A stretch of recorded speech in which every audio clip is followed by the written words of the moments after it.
Beyond the gate's spoilers, tension begins to quietly thicken inside Fairmont Crest, not with a dramatic explosion but with the kind of slow, corrosive pressure that destroys relationships from the inside out.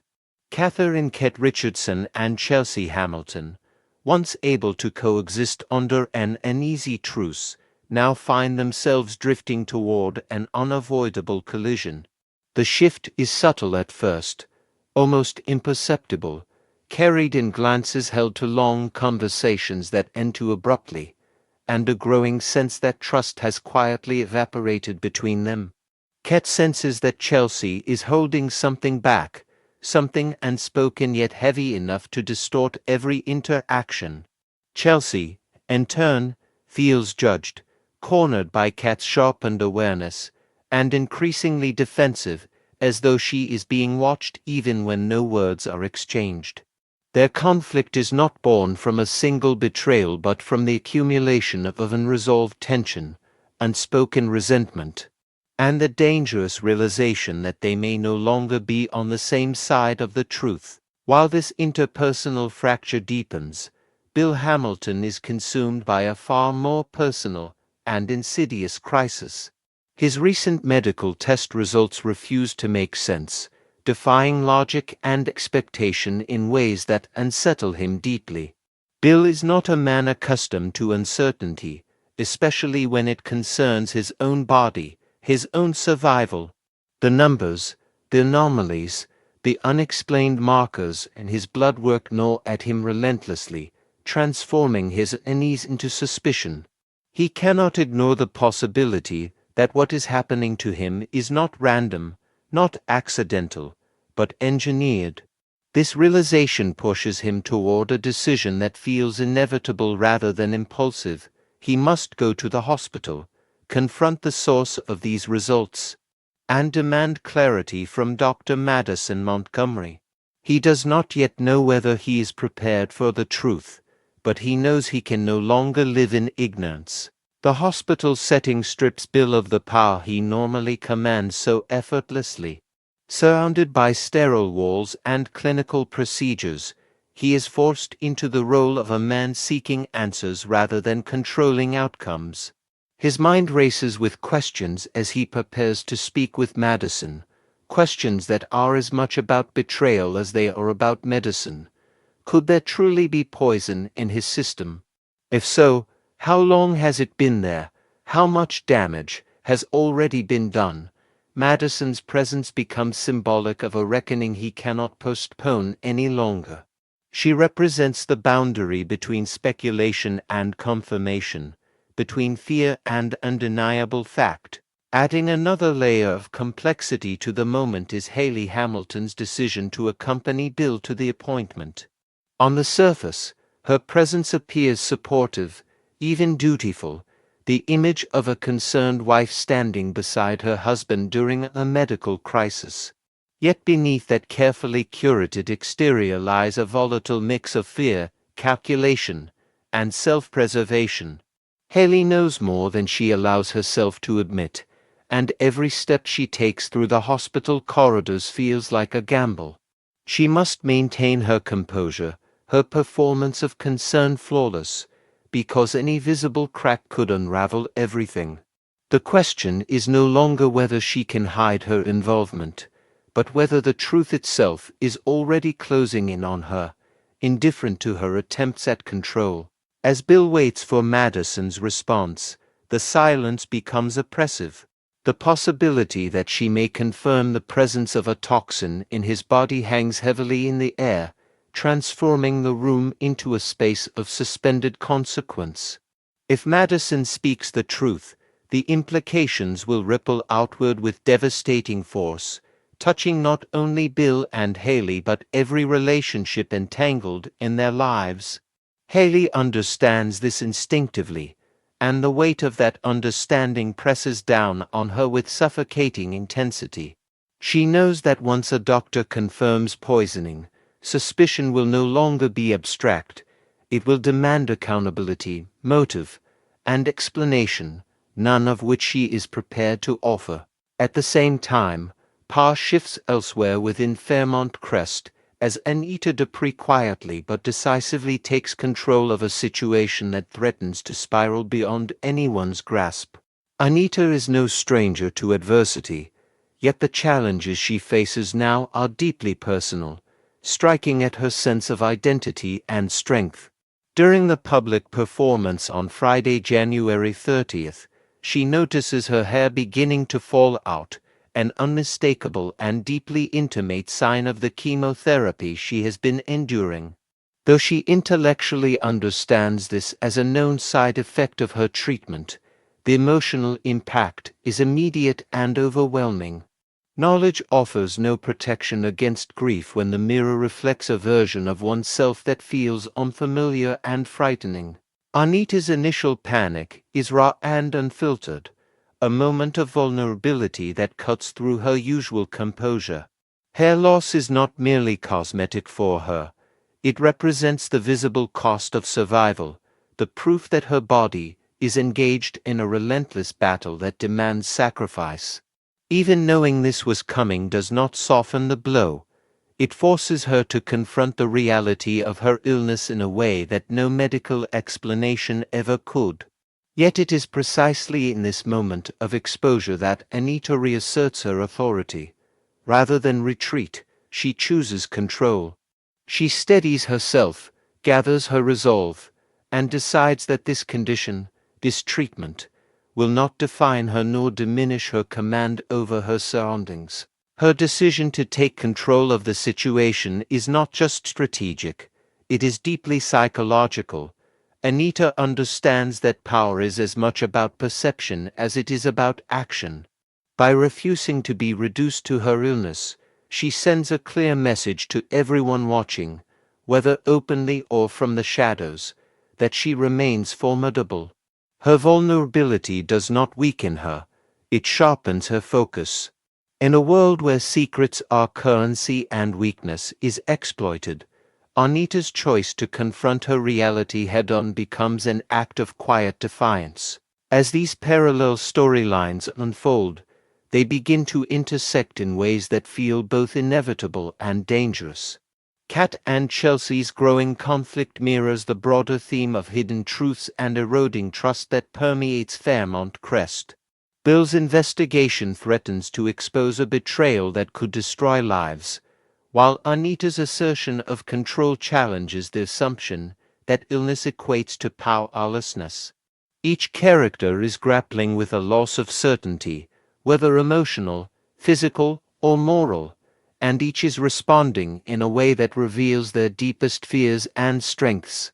The atmosphere across Fairmount Crest grows increasingly tense, charged with the sense that something is about to break. Alliances strain, facades crack, and the illusion of stability becomes harder to maintain. What begins as suspicion evolves into confrontation, and what starts as a medical mystery threatens to become a moral reckoning. No one emerges untouched, and no secret remains safely buried forever.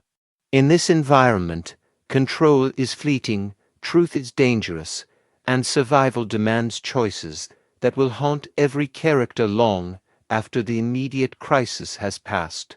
It was supposed to look like one of those warm, ordinary afternoons at Fairmount Crest, the kind that could almost convince people that this gated world was stable, predictable, safe. Vernon Dupree had arranged the meeting in such a way that no one would question it, just a father-in-law inviting his son-in-law for a quiet conversation. An exchange of thoughts between generations about family, future, and responsibility. Andre arrived thinking that was exactly what it would be, something about investments, or an upcoming charity gala, perhaps a subtle reminder about social appearances or business alliances. Instead, from the moment Andre stepped into Vernon's private sitting room and saw the older man's expression, he knew he was walking into something else entirely. There was a stillness in Vernon that had nothing to do with age and everything to do with control. The patriarch was not angry, not yet, but his gaze carried the weight of someone preparing to drop a truth that would not be easy to hear. Andre, who had learned to read people as a survival skill long before he joined the Dupree family, stiffened inwardly even while maintaining an outward calm. This was not an invitation to talk, it was a summons to listen. Vernon began, as he often did, with stories about legacy and the fragility of power, the way empires fell not because of outside enemies but because of cracks from within. He spoke of loyalty, of the cost of protection, of the decisions he had made for this family that no one truly understood. Andre knew enough to recognize the pattern. Vernon was setting the stage, building a frame for what he really wanted to say. When the conversation finally shifted, it did so with a slow, precise turn.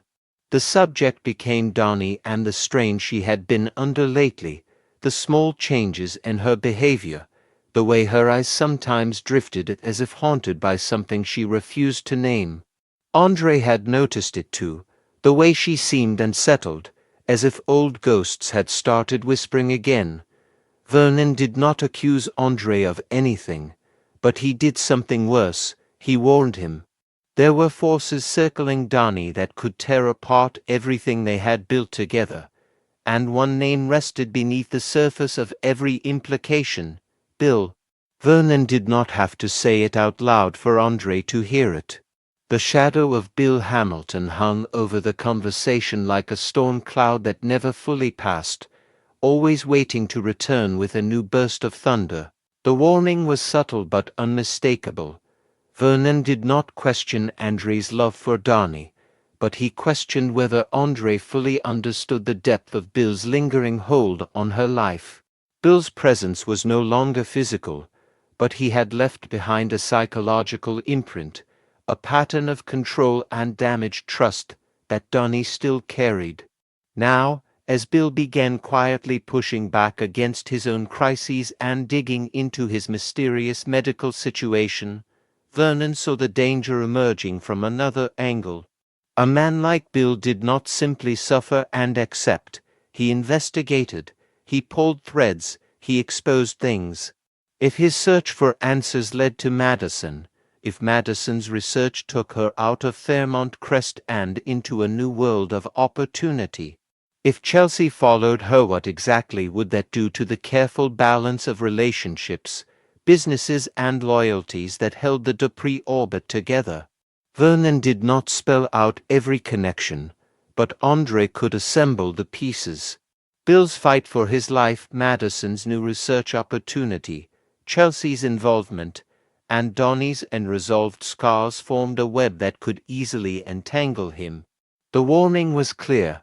Andre needed to protect his wife not just from outside threats, but from the emotional and psychological aftershocks of a man who refused to disappear. Andre left that conversation feeling both chastised and unsettled. He had believed that marrying into the Dupree family meant stepping into something stable, something solid, a structure built by generations of power and strategy. Instead, he found himself in a house of cards where every move someone made in one corner caused a tremor somewhere else. As he walked back through the manicured grounds, he could not shake the feeling that Vernon's words were not merely about Donnie's emotional vulnerability, but about something bigger looming over them all. If Bill's medical investigation revealed foul play, someone would be blamed. If Madison's work in Copenhagen became the key to uncovering that foul play, someone would lose control. And if Chelsea followed Madison into that new world, someone left behind would have to decide whether to fight for what they had or let it fracture. Meanwhile, on the other side of Fairmont Crest, Catherine Ket Richardson had no idea that another warning had been delivered in a room lined with wood and quiet power. Her day was already full: emails, design mock-ups, brand projections, meetings about the future of Chelsea Kat, the brand that had turned her partnership with Chelsea Hamilton into a symbol of female ambition and creativity. For Kat, Chelsea was not just a cousin and best friend, she was a partner in a shared vision, someone who understood the restless energy that kept Kat awake at night, picturing collections, campaigns and expansion strategies. Their brand was more than a business, it was a bridge between their identities and the legacy they wanted to leave behind. A way of stepping out of the shadow of the older generation while still playing the game by Fairmont Crest rules. At least, that was how Kat had imagined it. Lately, though, she had sensed a distance in Chelsea, an absence that had nothing to do with physical space. Missed calls, distracted responses, vague mentions of thinking about the future that didn't include Kat as clearly as they used to. Kat had pushed the unease aside, telling herself it was stress, fatigue, maybe the weight of everything happening round Bill and Madison. She never expected that the real answer would hit her like a blow she did not see coming. The news reached her not through an emotional confession, not through a carefully planned conversation, but through a simple confirmation that made her stomach drop. Madison had received an extraordinary research opportunity in Copenhagen, and Chelsea had already agreed to go with her. It was not just a trip or a short-term collaboration. It was a move, a relocation tied to a long-term project that would pull Chelsea out of Fairmont Crest and into a different orbit entirely. In that moment, Kat felt something in her chest twist sharply, a painful mix of betrayal, shock and disbelief. She replayed every recent conversation with Chelsea in her mind, now seeing them through a new lens. The pauses, the evasions, the quiet tension were no longer abstract. They had meaning now. Chelsea had been negotiating her future without Kat, making life-changing decisions, while Kat was still talking about the next season's color palette and market expansion strategy for their brand. Anger came quickly, but it was layered with hurt that cut deeper than Kat wanted to admit. It was not just that Chelsea had accepted the opportunity, it was that she had done so without truly facing what it meant for Chelsea Kat. For the cousin bond that had been packaged to the public as unshakable. The brand they had built together was rooted in the idea of partnership, of shared control, of equal presence. How were they supposed to run a successful label when one of them was living across the world? In a city with a time zone that turned morning into night and day into scattered messages and lagging calls? Video chats might work for a while, but Kat knew business was built in quiet, spontaneous moments, late-night brainstorming, in-person fittings, arguments over samples that turned into breakthroughs. You could not schedule chemistry through a screen. The more she thought about it, the more it felt like Chelsea had already chosen a side, not between people but between lives. She had chosen Madison, chosen Copenhagen, chosen a path that did not require Kat's physical presence. Underneath her anger, Kat began to obsess over the implications. If Chelsea and Madison left, their absence would not just create a logistical challenge, it would alter the story of Chelsea Kat itself. Would the brand eventually look more like Chelsea than Chelsea and Kat? Would investors start asking questions about who really mattered in the partnership? Would Madison, with her new position and international prestige, become more than just Chelsea's girlfriend, and instead transform into a new kind of influence? A quiet force pulling Chelsea further away from the world Kat knew. In a place like Fairmont Crest, prestige and opportunity always came with strings attached.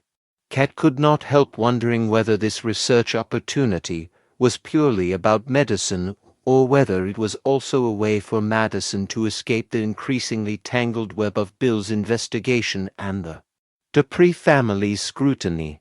And if that was true, then Chelsea's decision to go was not just about love or career. It was about choosing to step out of a storm and leaving Kat to navigate it alone. The more Kat thought about Bill, the more uneasy she became. Bill had been acting strangely ever since his test results came back, driven by a paranoid determination to uncover the truth about what was happening to him. He had started asking questions, pushing for details, drawing connections that others preferred to ignore. Madison had been at the center of that storm, the doctor who held the key to confirming whether a toxin was in his system, whether his health crisis was natural or deliberate. If Madison now had a chance to leave for Copenhagen, it raised uncomfortable possibilities. Was this purely a reward for her talent, or was it also a convenient way to remove a critical player from the board before she said too much? Kat did not have proof of anything, but she understood patterns. When people started moving suddenly, changing locations, altering plans with very little warning, it was rarely just about ambition. It was often about escape. And now Chelsea, without fully involving Kat in her decision, was preparing to join that escape route. Her thoughts kept circling back to the same painful question. Where did this leave her? Was she supposed to be proud of Chelsea, cheer her on from afar as she built a new life in Europe, sending updates between time zones while their brand slowly lost its soul? Or was she allowed to feel angry, abandoned, and afraid, even if that anger made her look selfish? Kat had always prided herself on being strong, adaptable, capable of turning emotional chaos into creative momentum. But this felt different. This felt like someone was pulling up the foundation from under her while expecting her to stand there and smile, pretending nothing was wrong. Every glance at the Chelsea Kat branding on her office felt like a cruel reminder of a partnership that was now under silent negotiation, and she had not been invited to the table.